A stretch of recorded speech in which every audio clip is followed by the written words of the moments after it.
So, what's up guys? Welcome to my YouTube channel. For today's video guys, meron tayong i-review na isang unit which is ang Expander GLX Automatic. So, ayan guys, yung nasa showroom natin ngayon. Kung minimal lang yung budget natin tapos di ka naman masyadong sa specs or sa mga high-tech na features. So ito, tamang-tama itong Expander GLX Automatic natin. So tara guys, samahan nyo ako. Ikutin natin tong Expander GLX Automatic. Kung anong meron ba dito sa Expander GLX na 2026 year model. Tara, let's go!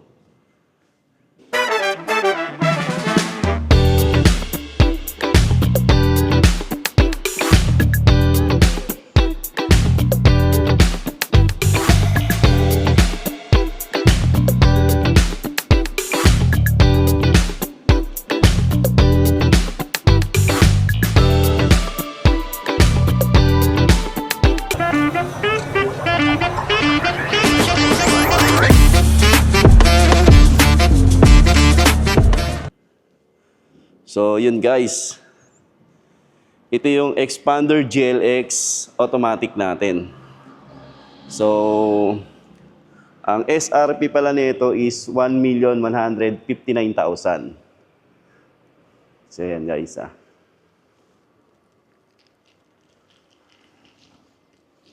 So, ang kulay pala nito is graphite gray metallic. So, tatlong colors tayo meron available nito, which is yung jet black mica, blade silver metallic, tsaka graphite gray metallic. So, itong naka-display natin sa showroom ngayon is graphite gray metallic.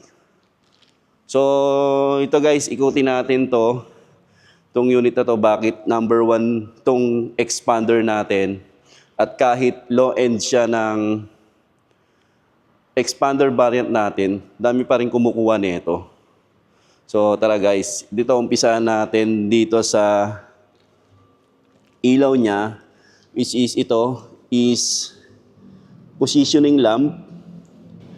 Itong ilaw na to, tapos dito is naka halogen headlamp siya, pero T-shape na siya. Yan. Then meron na rin siyang fog light. Pero halogen lang din yan. Tapos yung grill niya is dynamic shield front pa siya. Grill. Tapos yan ang design niya. Vertical. Tapos meron siyang silver accent dito sa grill. Dito naman chrome accent sa bumper niya.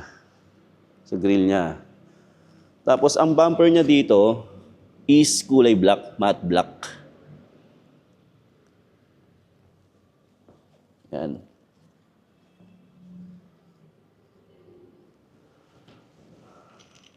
So, laminated windshield. Tapos, ang engine niya is 1.5 liter Maybach engine, gasoline, na automatic transmission.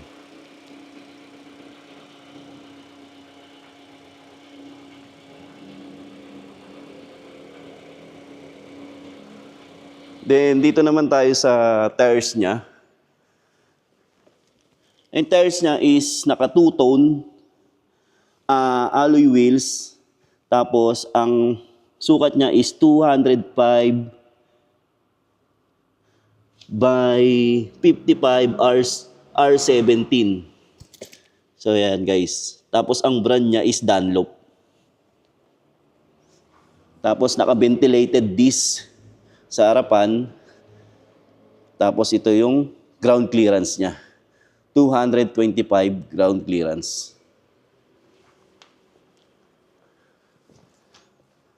Tapos dito sa likod is naka-drum brake yan. Pero naka-ABS na rin yan guys, anti-lock braking system. Yan.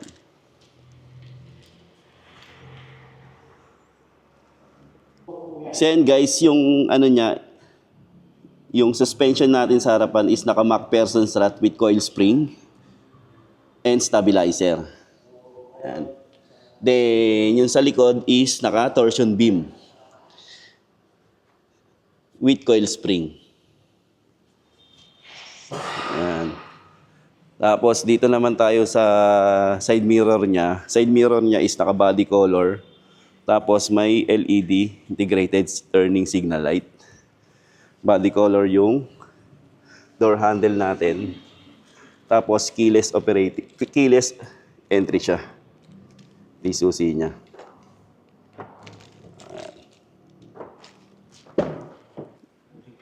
Tapos dito naman tayo sa loob, guys. So yan, makikita nyo. Dito sa door side niya is naka hard plastic. Tapos may silver accent dito. Then control ng windows, auto down, auto up, then lock ng windows and doors. Yan. Then dito sa side mirror niya, control ng side mirror. Then dito sa steering wheel naman niya is naka-urethane, 3-spoke urethane steering wheel, tilt and telescopic adjustment with audio control and cruise control. So, start natin to. Makita natin yung instrument meter cluster niya. Yan. So, yan guys. Ito yung instrument meter cluster niya. News Yan. Is analog pa rin siya. 1075. Tapos, ito is naka 7-inch Apple CarPlay and Android Auto. Tapos, yung aircon niya is manual adjustment. Tapos, ganito yung type ng adjustment niya. Then, USB, Type-C. Yan. Type-A pala. Tapos, ito. Aircon. Tapos, glove box. Then, yung dashboard niya is ganito yung design. Yan. Dual airbag na siya. Driver side and passenger side. So, ito yung transmission niya. Automatic transmission. Tapos, naka-handbrake. Tapos, with cup holders. Then, center console. Yan. Tapos, yan. Ilaw. Tapos ito with vanity mirror.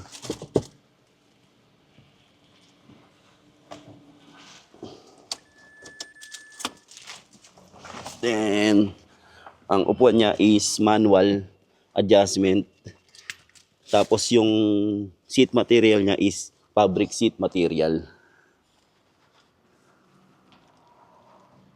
So, yun. Then, dito tayo sa second row naman, no? Ito yung second row niya. Dito is yung control ng aircon. Same lang din sa lahat ng expander natin. Yan, sa rear aircon niya, sa second row. Tapos, dito, seat configuration niya is 60-40. Tapos, nai-slide to. Yan, kung masikip dito sa likod sa third row, pwede nyong luwagan dito. Tapos yan. Yan. Sa kabilang side, ganun din.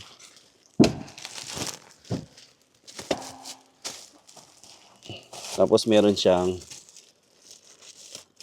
armrest dito sa gitna. Guti nyo lang to.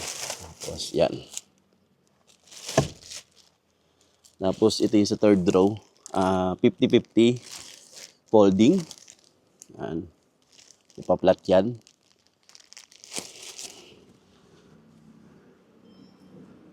Fuel tank capacity nito is 45 liters.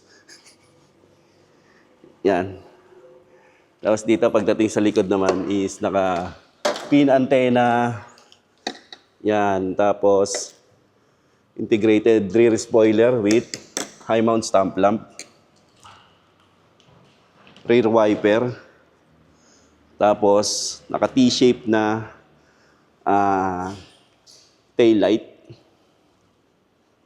Tapos meron na rin pala siyang reverse camera. Equipped na rin siya ng reverse camera. Yan. Tapos manual yung tailgate.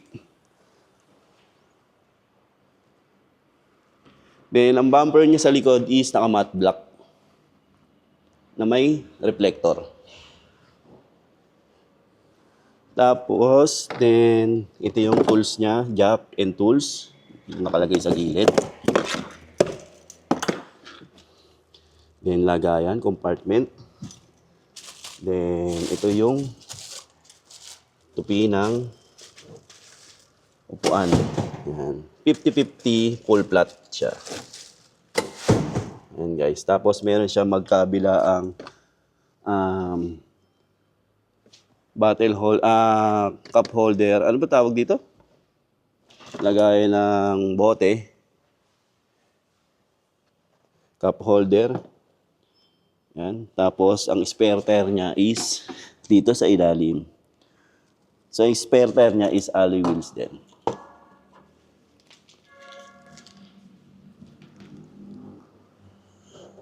So yun guys. Is yung Expander GLX automatic natin.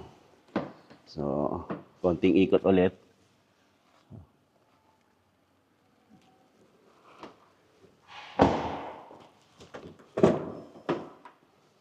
Yan.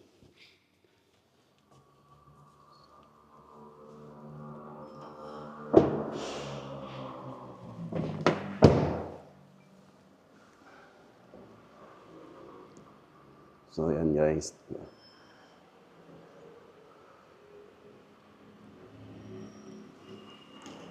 So, yun guys yung Expander GLX automatic natin, no?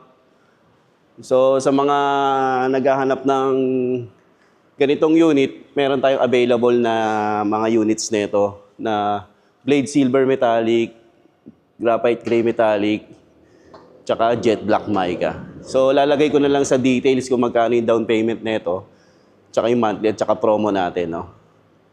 So, subscribe na rin kayo sa aking YouTube channel para updated kayo sa aking mga videos. And like nyo na rin and share nyo rin ang aking mga videos na para updated kayo. So, yun lang guys. Kita-kits tayo dito sa Mitsubishi Peak Motors sa Abad Santos branch. I'm Ralph Ignacio. And see you sa release day, guys. Bye!